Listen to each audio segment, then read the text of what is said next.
कहते हैं कि इश्क और मुस्क कभी छिपाए नहीं छिपती। दरअसल ये कहानी है उस लड़के की जो एक 16 साल का युवक होता है और वो अपने पड़ोस की ही एक लड़की से प्रेम कर बैठता है, इश्क कर बैठता है। और इस इश्क के चक्कर में एक दो नहीं बल्कि 3 कत्ले हो जाती हैं। और जब पुलिस को इस घटनाक्रम के बारे में जानकारी होती है तो वो इस कत्ल का खुलासा करने के लिए पूछताछ करती है। पूछताछ के दौरान उस कत्ल हुए परिवार के एक सदस्य से मुलाकात हो जाती है और उस एक सदस्य के वजह से ही इस कत्ल का खुलासा हो जाता है। जब खुलासा होता है तो लोगों को यकीन नहीं होता है। शायद इस कहानी को सुनने के बाद भी आपको भी बड़ा आश्चर्य होगा और आप भी सोचने पर मजबूर हो जाएंगे कि कोई इतनी सी छोटी सी बात पर 3 लोगों का कत्ल कैसे कर सकता है। नमस्कार, मैं विपिन सिंह यादव। स्वागत है आप सभी का मेरे इस चैनल पे। आज जो मैं कहानी सुनाने जा रहा हूँ ये एक सच्ची घटना है। ये घटना उत्तर प्रदेश में एक जिला पड़ता है गाजीपुर।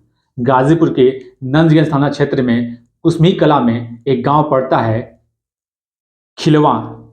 खिलवा गांव में 7 जुलाई 2024 की रात शादी समारोह में ऑर्केस्ट्रा आया हुआ था।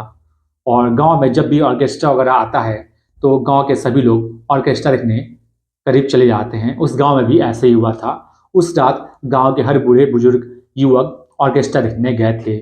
उसी गांव का एक युवक होता है जिसकी उम्र होती है 16 साल, जिसका नाम होता है आशीष बिन। वो भी अपने दोस्तों के साथ ऑर्केस्ट्रा देखने गया होता है। अगले दिन सुबह भोर के 2-3 बज रहे होते हैं। ऑर्केस्ट्रा खत्म होता है। वो अपने दोस्तों के साथ घर आता है। रास्ते में ही दोस्त अपने घर चले आते हैं और आशीष बिन अपने घर की ओर बढ़ता है।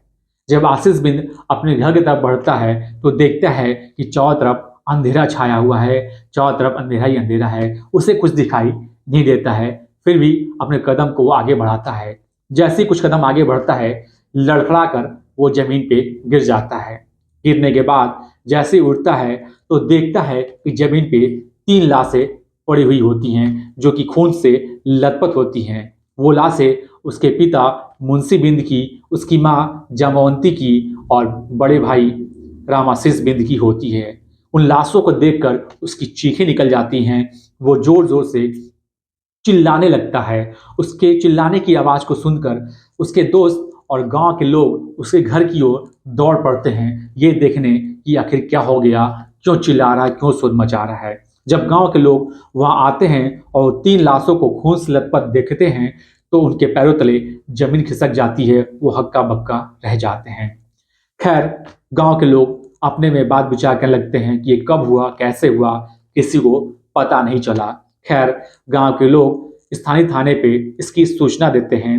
नंदगंज थाने की पुलिस वहां मैप फोर्स के साथ पहुंचती है। साथ ही जिले के एसपी, सीओ, एसओजी टीम और फॉरेंसिक टीम भी वहां पहुंच जाती है। इसकी सूचना मीडिया को भी हो जाती है। मीडिया भी वहां पहुंच जाती है। मीडिया अपना काम करना शुरू करती है और पुलिस अपना काम करना शुरू करती है। पुलिस इस कत्ल के बारे में और कत्ल कैसे हुआ, किसने किया, इस बारे में लोगों से पूछताछ करना और आसपास इसके सबूत जुटाना शुरू कर देती है। लेकिन पुलिस को इस बारे में कुछ पता नहीं चल पाता है। बहरहाल, जिस व्यक्ति का कत्ल हुआ था, मुंशी बिंद, जो उस घर के मुखिया थे, उनके बड़े भाई के तहरीर पर उनके बड़े भाई तहरीर देते हैं पुलिस को। बताते हैं कि मेरे भतीजे आशीष बिन प्रेमिका के पिता पर उसे शक है और उनके नाम से वो तहरीर देते हैं। और उनके तहरीर के आधार पर पुलिस आशीष बिंद के प्रेमिका के पिता से पूछताछ करती है। पूछताछ करने के बाद पुलिस आशीष बिंद से भी पूछताछ करती है। पूछताछ में पुलिस को आशीष बिंद पे शक होता है। शक होने का कारण पुलिस से जब पूछा जाता है तो पुलिस बताती है कि जब भी आशीष बिंद से पूछताछ की जा रही थी तब तब आशीष बिंद एक नई कहानी, एक नई बात बता रहा था। और मीडिया भी जब आशीष बिन से बयान ले रही थी तो मीडिया से भी आशीष बिन हर बार नई नई बातें, नई नई कहानी बता रहा था। जिसके वजह से पुलिस को उसके ऊपर शक हो गया। खैर, पुलिस रुक गई और फिर भी और जानकारी इकट्ठा करना शुरू कर दी, पुख्ता सबूत खोजना शुरू कर दी। रात बीत गई, पुलिस विभाग के सभी अधिकारी अपने वार्तालाप करने लगे, सोच विचार करने लगे। अगले दिन जब इन तीनों का अंतिम संस्कार हो गया, उसके बाद पुलिस आशीष बिंद से सख्ती से पूछताछ करना शुरू करती है। जब आशीष बिंद से पुलिस सख्ती से पूछना शुरू करती है तो आशीष बिंद जोर जोर से रोने लगता है, कांपने लगता है और डर जाता है। पुलिस कहती है कि तुम रो नहीं, डरो नहीं, हम तुम्हें कुछ नहीं करेंगे, सही वजह बताओ, आखिर क्या हुआ था, कैसे इनकी हत्या हुई थी, तुम हमें सच्चाई बताओ, हम लोग तुम्हें कुछ नहीं करेंगे। फिर आशीष बिन टूट जाता है और पुलिस को असली सच्चाई बताता है। आशीष बिन पुलिस को बताता है कि वो गांव के ही एक लड़की से प्रेम करता था और वो उससे शादी करना चाहता था, और उसके बीच में माता पिता और बड़ा भाई रोड़ा बन रहे थे। इसी वजह से उसने उनकी हत्या कर दी। फिलहाल पुलिस बोलती है कि तुमने हत्या कैसे की, कब की। वो बताता है कि मैं पहले भी कई बार हत्या करने का प्रयास किया था, इस घटना को अंजाम देने का प्रयास किया था, लेकिन हिम्मत नहीं जुटा पा रहा था। आशीष बिन पिछले एक हफ्ते से खुरपी में धार लगा रहा था।